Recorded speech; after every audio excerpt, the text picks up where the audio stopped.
Habari ya Apostle. Apostle ni mzuri. Leo I'm in an unfamiliar ground. I did not come to preach. I came to I was invited by His Excellency Kalonzo Musyoka to come and be an observer on what he's doing from the clergy side.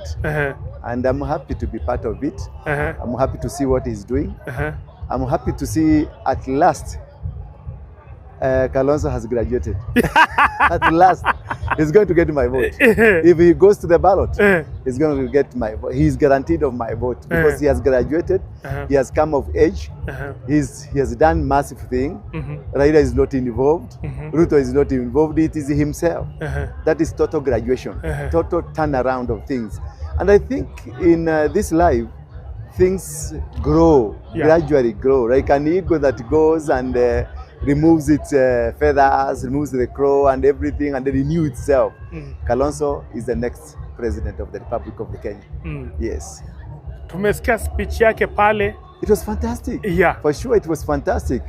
And the way he articulated the issues is not combatant, is not militant, is just speaking as a head of state, as a father of the nation. That is what, that's what made Kibaki to become the president. Whatever that he did today, it is what made Kibaki to become the president. So this is actually what is supposed to be done by him, and continue doing that. And we are going to pray for him to become that. I'm so proud of him. I'm so really proud of him. I'm also proud that I could see Akina Matiangi, they were there. Yeah. And I could see Akina Mwamunyoro, Mother was there. Do you know one thing happened? The other day we had Rema Festival here. And many declarations have been made in this ground. Remember the Tosha, Kibaki Tosha thing was done in this ground. Remember the Wangari Maathai thing was done in this ground. And many other things. This is a prophetic ground. And whatever step that he has taken, the first step, he has just taken over. Because this is Uhuru Park, where freedom is attained from. Therefore, whatever he has done a prophetic move. For him, he may look at it as though it is a political move, but it is a prophetic move. Whatever he said is a command that will command this nation. Is a command. Whatever words he issued, whatever Mother Karua said, we are going to support you, that is exactly what they are going to do. Whatever Matiangi said, we support you, that is exactly what they are going to do, because it has been done prophetically on a prophetic ground that speaks about liberation. So let's look forward and see what's going to happen. We still going to pray for him. And also, if anything happens, we are still going to be here. But one thing I'm sure is that this is Kalonzo's season. If he fails in this one, God will not be happy with him. Yes. Umesema this is Kalonzo's season. This is the season. What do you think the government is thinking about Kalonzo? Ruto knows he's going home. With Kalonzo, you go home. Ruto knows that it is not about Kalonzo himself. It is not about the political ground itself. It's about Kenyans' demand. Kenyans are not happy with the arrogancy that is in the country. Kenya want a peaceful nation, peaceful transition. And the only man who is qualified for that, it is Kalonzo. And that's why when you remember during the Moi days, when Raila came and said Kibaki Tosha, there were many protagonist people that were there. But people looked at it and they saw Kibaki was a peacemaker. Kibaki was a person who can mediate the fabric and make the fabric of Kenya become peaceful once again, because people are not interested who is the president. All what we are looking for is how can we be governed by a peaceful man with a peaceful environment, with a peaceful situation. This is what I'm seeing in this man, Kalonzo. This is what I'm seeing that is going to happen to this country. And that is why you can see there is a huge panic mood. And this is why it translates to me, the current regime might refuse to go to the election. Yes. Because they feel threatened by Kalonzo? You know, Ruto does not imagine that anybody can defeat him. Kasongo, he can't imagine himself packing and going home. And that is, they are working and saying, this cannot happen. Therefore, they have organized everything. But also one thing they're also organizing is to make sure they can derail. They can derail the process. But the process for now is favoring Kalonzo. Anything for now, the people of Kenya, they are demanding for a Kalonzo moment, a Kibaki moment. This is what they are demanding. So it is a Kalonzo season. If he fails in this one, the gods will not be happy. As a clergy, as a pastor, mweka Kalonzo mbele za Mungu kama vile mlivyoweka president wengine. Basically I've prayed with him and I'm praying for him. And that is the reason I was here part also to come and when he's making this declaration, I become part of the declaration that he's making because I am for him, because I feel in myself, the inner spirit in me tells me he's the man of the moment. Yes. Na tukiangalia sasa upande wa Raila ambapo wamekuwa kimuita Kalonzo Musyoka is a watermelon. Hiyo ndio imeni shock saizi. If you look at the ground, angalia Uhuru Park. Kalonzo ati amejaza Uhuru Park for the first time. Angalia delegates, they were not comeback delegates, they were national delegates. You see, it is a huge transition of a man that looks so down, looks like he's weak now. He's weaker than before. He's not energetic than before. Remember, he has an ailing wife. I don't think financially he's very strong, but the favor of God is with him. He might not be financially, because if you look at things, he might, because he has not been in the government for quite long, he has not stolen. Kazongo has not given him money. Raila has not mobilized his chorus to come and hype the meeting. He has not called the Kibera people to come and hype the meeting. You see, this is something that God has done for him. And this is what makes you know when you are in the season and when you are not in the season. And you can look at Raila, he's sick somewhere. God has removed him from the country to watch these things from a tele. And he has made Ruto to become so irrelevant, so that he's in State House watching. And he has made many Kenyans, all of us, to come and witness a moment of God.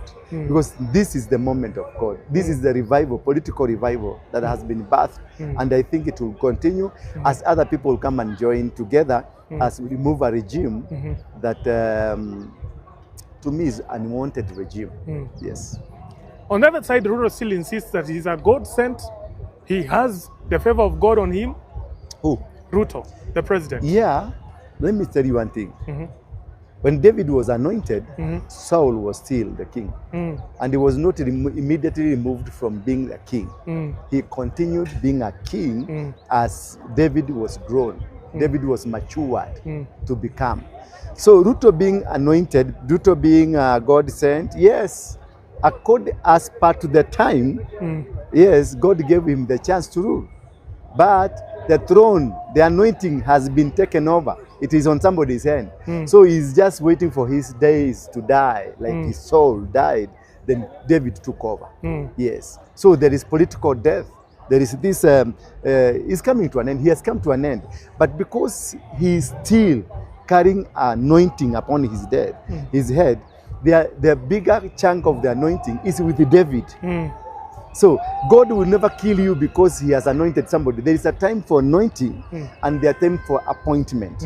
So he has prepared. You see, Kalonzo has been prepared for quite a long time until this time. And now Ruto was there to come and hand over to the David, the man of God.